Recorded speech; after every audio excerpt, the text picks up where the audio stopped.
Got some really interesting images that came up when I was shuffling out this spread for you. You've got some great things, by the way, and let me just talk about a few things first that I saw, and I'll unpack them via the spread. Um, I also have an announcement to make. Let me start with that first. I don't usually make announcements, especially because I know that people are here for the reading, but I am no longer giving out private readings. If you are interested in a private reading, I do have a colleague who is a psychic that I trust wholeheartedly. She is an amazing reader, and her information to her scheduling website is in the description box down below. So if you're interested in a reading, if you're looking for some type of spiritual guidance, please reach out to her. And her scheduling website is very user friendly. It's easy to use, and it's very it's a speedy process. Okay, so if that's something that you want to do, please do reach out. So the information is in the description box below. You can click on the link and it'll take you to her scheduling website where you can enter your information, and it's checkout is via PayPal. It's very easy to use. Okay, so I encourage you to get a reading with her. She's very phenomenal. So when I was shuffling out the spread for you, what I saw was I see this tunnel. It's underground, and it's a long tunnel, but there is this really beautiful pinkish white light at the end of the tunnel. And I see this puppy. He's a black he's a black puppy with some white spots on him.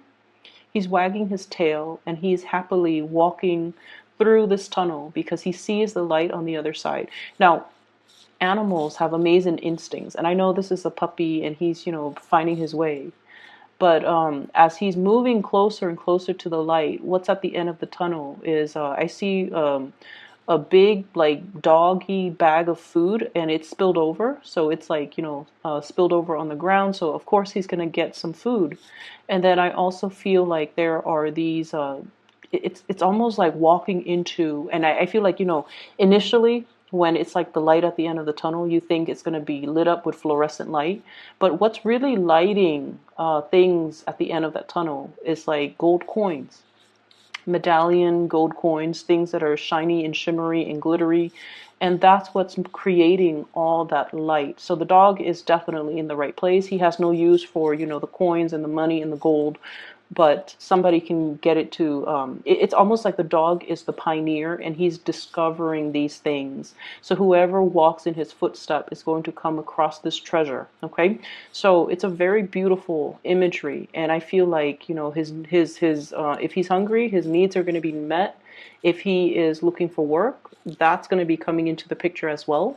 If he's looking for resources, it's going to be there. So I definitely feel like you're verging on the end of a cycle where you're going to be able to get all your needs met. So that's the first image. The second image that I feel here is I keep seeing this cartoon looking fairy. And I don't know the movie. I think it might have been Sleeping Beauty, where the fairy godmothers, there are three of them, I believe, and they're kind of pudgy. They're a little bit on the heavier side. So I see this pudgy fairy, and she has like really small wings, and the wings are like flapping. And she's holding this wand, and she's smiling, so she seems like very benevolent. And I feel like she's like smoothing out somebody's hair, like comforting them, smoothing things out, making a situation better, ironing things out, and just overall, there's this really strong energy of spiritual, ancestral protection coming through for you. Okay, so whatever it is, you don't need to fear it. You need to be kind of like, be able to trust your intuition and trust your instinct, kind of like this puppy. Okay, to walk into the unknown, without armor, without any way to defend yourself, and to trust that you're walking in the right direction, because there's going to be food at the end of the tunnel. So that's what I saw. And I remember when I did the reading for you at the very beginning of the month, you guys have embarked on a journey and you're waiting for a situation. And I mentioned you were trying to flap your wings, trying to get to your destination, right? And it feels like it feels like it's very difficult, and it feels very labor intensive, and it just feels like you're tired, like you need a rest, like you just want to land and just stay where you're at and not have to move. So I feel like energetically there might be some drainage.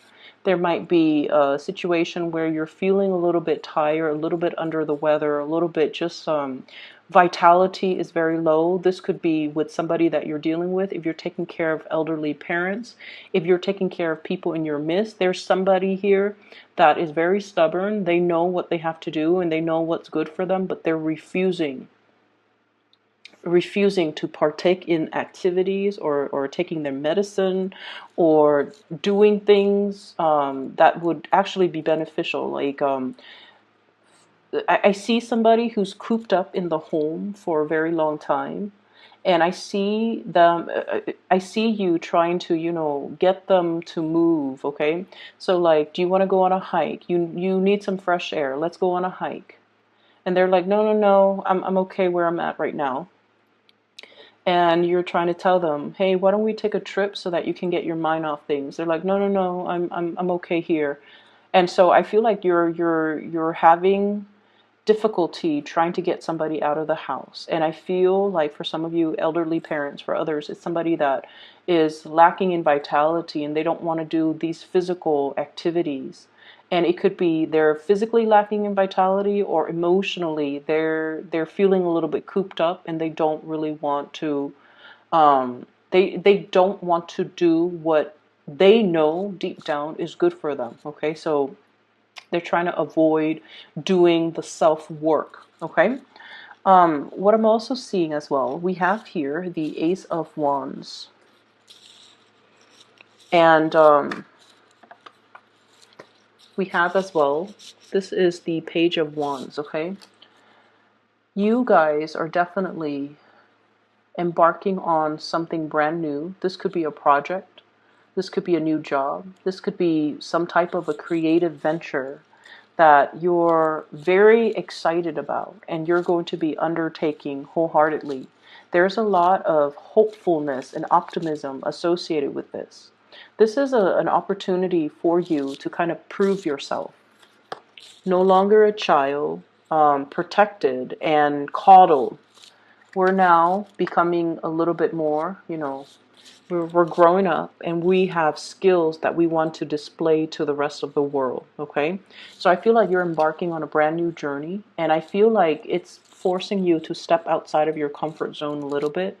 But I do sense that you have a lot riding on this, and I also feel like you're going to be, it's in your element, fire signs, the suit of wands, it's in your element, which basically means you're going to transition into it very naturally, without any type of hurdles to overcome, without any type of a learning curve, without any type of I want to say without any type of setbacks. Okay, so if you've been fearful of doing this in the past, or if you've been feeling like, once again, self-esteem, I don't know if I'm ready for this just yet. Maybe in 2 years, maybe in 3 months, I need to get myself prepared for it. If for whatever reason you've been holding back, and now you feel like, I'm going to do this and I feel like it's the right time and I'm going to embark on it wholeheartedly and I'm going to show my skills. So I definitely feel the learning curve is not going to be a problem for you. There isn't a learning curve. It seems to me like it's more like a straight path, okay?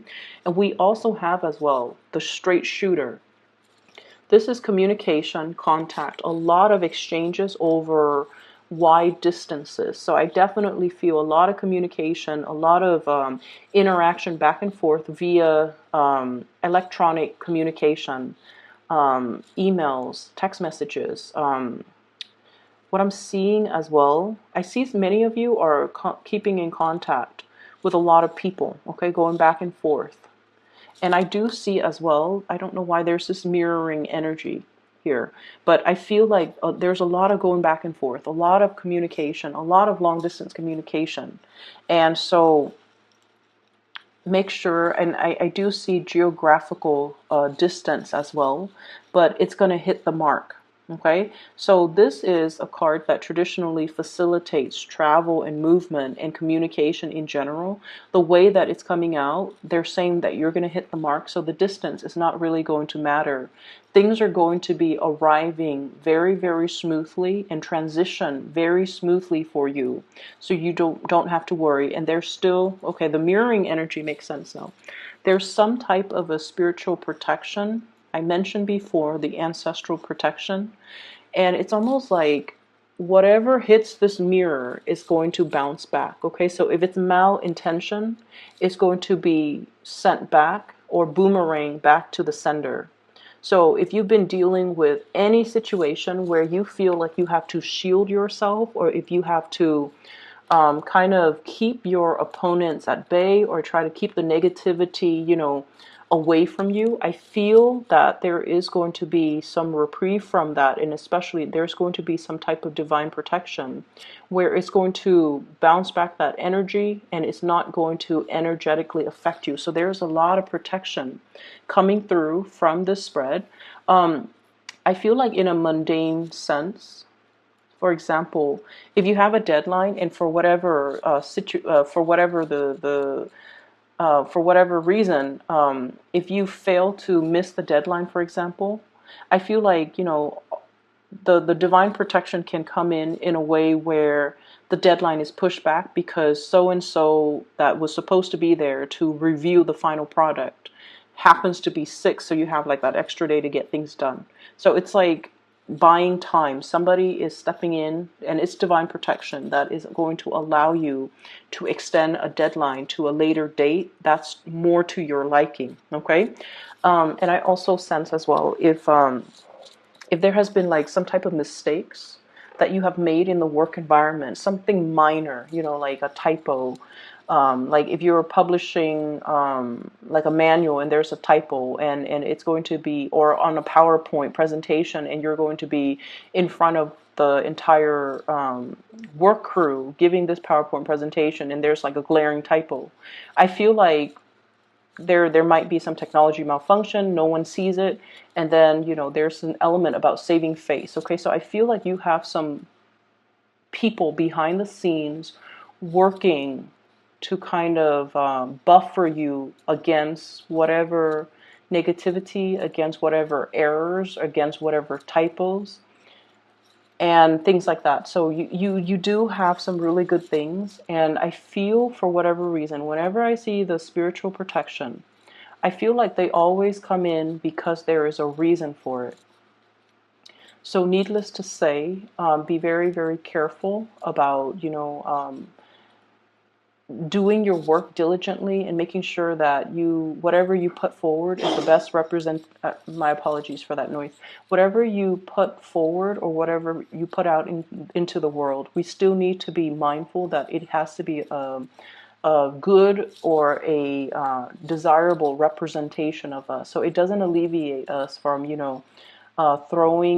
dashing, assignments off in the middle of the night. You still have to do your due diligence and you still have to do the work. The spiritual protection that is behind you is to facilitate that process, but it doesn't alleviate you from doing your fair share of the work. But I definitely see you're being helped and you're being coddled and you're being in a situation where you are divinely protected. Okay? What I have here is the Four of Cups and the Seven of Cups, and both the Four and the Sevens are very, very spiritual numbers. They are indicative of healing. They're indicative of, as well, healing others. Okay, the healer and the teacher is what I'm sensing here. And I do sense there's a major difference here. This is about somebody who wants to maintain their distance. Okay, they're not going to get emotionally involved in other people's problems. They say their piece and they kind of leave it alone. They don't let the emotional undertones affect their decision, or they don't get pulled into that emotional space where they're looking at things so subjectively that they're not able to see the forest for the trees. And then we also have the Seven of Cups. This is like that empathy and that sympathy, wanting to do things for another person, feeling things so deeply where we feel like we have to step in and intervene. So there is this opposition here about you needing to protect your energy and needing to not get sucked into other people's emotional flare-ups or even emotional trauma. So if you, for example, have been doing a lot for other people, if you're somebody in your work environment that is doing all the work, or that's like, you know, the go-to person when people have problems and when people are dealing with emotional crises in their life, if it keeps happening over and over and over again, you kind of have to take the stance of, you know, loving detachment, okay? Not wanting to get involved, knowing when to push things away, and knowing when to energetically not let other people's issues affect you. If it's their problem, it's their problem. As much as we want to get involved, we kind of need to preserve our energy and need to draw very clear boundaries, okay? I mentioned 2 weeks ago, there was this guilt, and I feel like it's coming into the picture. Wanting to do things for another person, or feeling like telling yourself, oh, I can't do this because of ABC. And usually those ABC reasons are linked up with another person that you feel this sense of indebtedness to. So I don't know, for some of you, I feel like somebody helped pave the way for you. Somebody provided something so that you could do something else. And I feel like there's a sense of guilt, there's a sense of indebtedness. And I feel like it doesn't have to be that way. So you kind of need to draw back your energy and to also learn to, it's almost like, yes, they built the foundation. You know, the fours are about the foundation. Yes, they built that foundation. But without your skills, without your diligence, without your hard work, you couldn't resurrect anything from that foundation. So they built the foundation, but it was your hard work that created everything else that came after. So you have to give yourself that credit and not feel that sense of indebtedness to another person. So I feel like there's something here where you are underestimating your capabilities or underestimating your strength, okay? I'm seeing as well, we have here shining away from the sunlight and the spotlight. So this is the Five of Wands. Not wanting to be in that sunlight or that spotlight. Conflict avoidant as well. Boundaries, okay? So making sure that you stand up for the things that you believe in. And this is something that I feel strange saying to an Aries, because you guys are very militant about defending your beliefs. You guys are quite aggressive when it comes to, you know, giving somebody your 2 cents. You know, you do get upset, you blow up, and then you get over it. But there is a situation here. The fives indicate opposition. It doesn't have to be nasty or drawn out, or, you know, it can just be a situation where we do not see eye to eye with another person.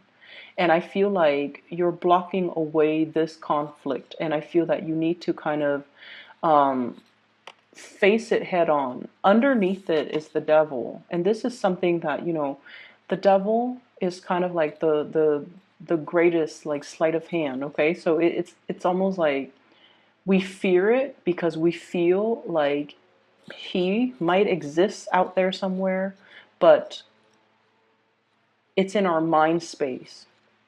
Okay? So it's almost like the imagination runs wild, and we make a situation a lot scarier than it has to be. So unless we face it head on, it's going to be constantly, you know, this dreaded fear, but it's not very real. So unless we face it head on, we're not going to be able to banish the fears. We carry it with us. So, and once again, like I said, I feel like it's a little bit strange for me to mention this for you guys, for Aries, but I feel like there's something here where you're trying to avoid conflict, you're trying to hold back, you're trying to appease the other person, and in a way succumbing to that too much and not voicing your opinion, or not drawing boundaries, or not being able to confront or face the situation head on. I do feel that you're giving your power away. Okay, so make sure that you are aware of this, and, you know, say your piece, hit your mark, and move forward. Okay, tackling things, being strategic, and especially communicating in a way where you're able to get your point across. Okay, straightforward communication, hitting your mark right here, and not being afraid of whatever this conflict, this person is, because I feel like the fear is a lot bigger in your head and in your psyche than it is in reality. I'm also sensing here there is a huge uptick when it comes to your financial resources and possibly being able to have two revenue streams. I have here the Two of Pentacles, two sources of income. So it could be you and a partner. It could be you juggling two things. And I feel like something is very, very brand new. It needs to be taken seriously and treated almost like with, kitty gloves, okay? Something that is very delicate. It needs an opportunity to grow, and it needs to be taken very seriously. So, you know how in the traditional Rider-Waite deck, the Two of Pentacles is the man juggling the two pentacles? In this situation, it's almost like, which one do I treasure? There are two cats here, and they're both, one is new. I guess one is a little bit more, this one looks like it's older. That one looks like it's a kitten. And so if it's brand new, you want to devote a little bit more time to it, okay? Until it's self-sustaining, until it's self-sufficient. So this is pretty much telling you not so much to multitask, but to do something, whatever that's newer, whatever that you need to kind of like get off the ground in a very foundational way. Establish that foundation first before you devote more time to what the existing thing. Okay, so treat things that are new, that are emerging, with a little bit more care and a little bit more attention, because it's new, and so it requires a lot more work. Okay, so the initial work that you put in, it's going to pan out. Just be very diligent, be very patient with it, and especially give it that care and that attention until it's able to progress on its own. All right, finances is going to be picking up for you guys very quickly. What I have here is the Eight of Pentacles. This is basically that harvest, okay? Being able to kind of like have something tangible as proof of your hard work. So the 7 is the harvest. The 8 is at that point of completion almost. Excuse me. And I feel like I almost feel like there's this big energy about, focusing, laser-like focus on one thing, birthing something, taking care of something that is brand new, nurturing it in order for it to grow for you. So I definitely see new projects that are in store for you. And I feel like it's going to pay dividends, but you have to kind of drop the other thing or put it in the back burner for now. Come back to it at a later date, okay? I hope the reading is